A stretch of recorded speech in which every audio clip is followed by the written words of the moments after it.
UDF പ്രവേശനത്തിനായി താൻ മുന്നോട്ട് വെച്ച ഡിമാൻഡുകൾ എന്തൊക്കെയാണെന്ന് വെളിപ്പെടുത്തി PV അൻവർ. നിലമ്പൂരിന് പകരം താൻ കോൺഗ്രസിൻ്റെ സിറ്റിംഗ് സീറ്റ് ചോദിച്ചിരുന്നെന്നും ബേപ്പൂരിൽ മത്സരിക്കാനാണ് തനിക്ക് മറുപടി ലഭിച്ചതെന്നും അൻവർ കൂട്ടിച്ചേർത്തു. VD സതീശൻ നയിക്കുന്ന UDFിലേക്ക് താൻ ഇനിയില്ലെന്നും അൻവർ വ്യക്തമാക്കിയിട്ടുണ്ട്. ചർച്ചകൾ ഒരുപാട് നടത്തി.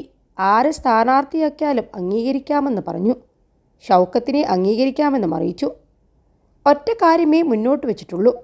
തൃണമൂൽ കോൺഗ്രസിനെ UDFിൻ്റെ ഘടകകക്ഷിയാക്കുമെന്ന് രേഖാപരമായോ അല്ലെങ്കിൽ പൊതുസമൂഹത്തിന് മുന്നിൽ പ്രഖ്യാപിക്കുകയോ വേണം. എൻ്റെ ഉറച്ച സിറ്റിംഗ് സീറ്റാണ് നൽകിയത്. അതുകൊണ്ട് ജനങ്ങളുടെ കാര്യങ്ങൾ പറയാൻ ഒരു സിറ്റിംഗ് സീറ്റ് ആവശ്യപ്പെട്ടു. ഇല്ലെങ്കിൽ ഇവർ നാളെ എന്നെ ചവിട്ടിപ്പുറത്താക്കും. അത് ഇപ്പോഴാണ് ആവശ്യപ്പെട്ടത്. മുൻപ് അത് ആവശ്യപ്പെട്ടില്ലായിരുന്നുവെന്ന് PV അൻവർ വ്യക്തമാക്കി. 99 സീറ്റുകളിലാണ് കോൺഗ്രസ് മത്സരിക്കുന്നത്. ഭൂരിപക്ഷം സീറ്റുകളിലും പരാജയപ്പെടുകയാണ്. അവർ തോറ്റ പല സീറ്റിലും എനിക്ക് ജയിക്കാൻ കഴിയും. അതിനെ പറ്റിയ സ്വതന്ത്ര സ്ഥാനാർത്ഥികൾ എൻ്റെ കയ്യിലുണ്ട്. മലമ്പുഴ ഏറ്റെടുക്കാമെന്നും പറഞ്ഞു. എന്നാൽ ഒന്നിനും അവർ തയ്യാറായില്ല. അവസാനം ഞാൻ പറഞ്ഞു, നിങ്ങൾ എനിക്ക് മത്സരിക്കാൻ സീറ്റ് നൽകൂ എന്ന്. ഘടകകക്ഷിയാക്കുന്നതും വിടൂ. അസോസിയേറ്റ് എങ്കിൽ അസോസിയേറ്റ്. സമ്മതിക്കാൻ വേണ്ടിയായിരുന്നില്ല അങ്ങനെ പറഞ്ഞത്. 21 ലക്ഷത്തോളം സന്തുഷ്ടരായ ഉപഭോക്താക്കളും 2 ലക്ഷത്തോളം തിമിര ശസ്ത്രക്രിയകളും പൂർത്തിയാക്കിയ മലബാറിലെ ഏക കണ്ണാശുപത്രി Al Salama high hospital, hospital road, Perinthalmanna. അവരുടെ മനസ്സിലിരിപ്പ് അറിയാനായിരുന്നു. 140 സീറ്റില്ലേ, എവിടെയും മത്സരിക്കാമെന്നാണ് അവർ പറഞ്ഞത്. പറ്റില്ലെന്ന് മറുപടി നൽകിയെന്നും അൻവർ പറഞ്ഞു. തനിക്ക് സീറ്റ് നൽകേണ്ട കാര്യം മുസ്ലിം ലീഗിനില്ല. ഞാൻ കോൺഗ്രസിന് നൽകിയതാണ് നിലമ്പൂർ സീറ്റ്. അവരാണ് എനിക്ക് സീറ്റ് നൽകേണ്ടത്. ലീഗ് നേതൃത്വവും അങ്ങനെയാണ് പറഞ്ഞത്. അത് ന്യായമാണ്. അപ്പോൾ ഉത്തരവാദിത്തപ്പെട്ട നേതാവ് എന്നോട് ചോദിച്ചത് ബേപ്പൂർ മത്സരിച്ചൂടെ എന്നാണ്.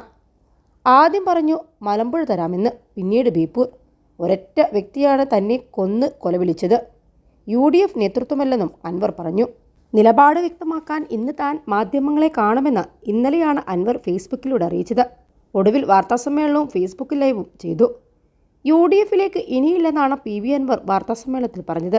താനില്ലാതെ UDF നിലമ്പൂരിൽ ജയിക്കില്ലെന്നും സതീശൻ്റെ വാശിക്ക് UDF വലിയ വില കൊടുക്കേണ്ടി വരുമെന്നും അൻവർ പറഞ്ഞു. അഹങ്കാരത്തിന് കയ്യും കാലും വെച്ച നേതാവാണ് VD സതീശൻ. KC വേണുഗോപാലിനെ കാണാൻ പോലും സതീശൻ അനുവദിച്ചില്ല. മത്സരിക്കാൻ ഞാൻ തയ്യാറാണ്, പക്ഷേ എൻ്റെ കയ്യിൽ 5 പൈസയില്ല. PV അൻവർ ഇല്ലാതെ UDF ജയിക്കില്ല.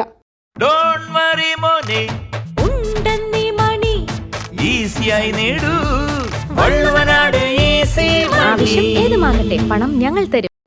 VD സതീശന് പിന്നിൽ ഒരു ശക്തി പ്രവർത്തിക്കുന്നുണ്ട്. PV അൻവർ ഇല്ലാതെ നിലമ്പൂർ ജയിപ്പിക്കാമെന്ന് ആരോ അദ്ദേഹത്തോട് പറഞ്ഞിട്ടുണ്ട്. അതാണ് UDFിൽ എന്നെ എടുക്കാത്തത്. ഇനി എന്നെ ആരും വിളിക്കേണ്ട. ഞാൻ UDFിലേക്കില്ല. മത്സരിച്ചില്ലെങ്കിൽ ഞാൻ വീട്ടിലിരിക്കും. എനിക്ക് അതിൽ പ്രശ്നമില്ല. എൻ്റെ ഒപ്പമുള്ളത് സാധാരണക്കാരാണ്. UDFിലുള്ള വിശ്വാസം നഷ്ടമായി. ജനങ്ങൾ സർക്കാരിനെതിരാണ് എന്ന് കേരള സമൂഹത്തെ ബോധ്യപ്പെടുത്താനാണ് ഞാൻ രാജിവെച്ചത്.